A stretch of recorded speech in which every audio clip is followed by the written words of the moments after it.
পরবর্তী পদক্ষেপ আমরা এটা আন্ডার ইনভেস্টিগেশন, এটা আমরা জিজ্ঞাসাবাদ করব, জিজ্ঞাসাবাদ করে আমরা সিদ্ধান্ত নেব আমরা কীভাবে আগাবো। কখন তাকে আদালতে তুলবেন? এটা আমরা জিজ্ঞাসাবাদ করার পরে আমরা বুঝতে পারবো আমরা কোন দিকে যাব। এটা তদন্তের ব্যাপার, এটা আমরা কি করব এটা জিজ্ঞাসাবাদের পরেই বোঝা যাবে। তাকে কখন কোর্টে তুলবেন বা কোনো সিদ্ধান্ত? এটা আমরা আগামীকাল কোর্টে উপস্থাপন করবো, বিজ্ঞ আদালতে। আচ্ছা, এর পাশাপাশি এই মামলার নতুন করে আজকে আর গ্রেপ্তার আছে কিনা? আমরা আরেকজনকে গ্রেপ্তার করেছি, দুজনকে একসাথে আমরা দুইটাই মেইন। নামটা কি জানেন? এটা আমরা এখন বলতে চাচ্ছি না, আমরা একটু জিজ্ঞাসাবাদ করতেছি। আমরা আমরা কত নম্বর আসামি আপনি সেটা?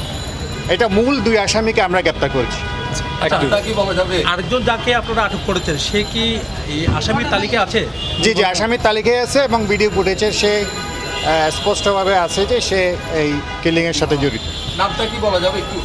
এটা এখন আমরা নাম বলতেছি না, এটা আমরা জিজ্ঞাসাবাদ করি, জিজ্ঞাসাবাদ করে কালকে আমরা উপস্থাপন করে তখন আপনারা জানতে পারবেন। ঠিক আছে।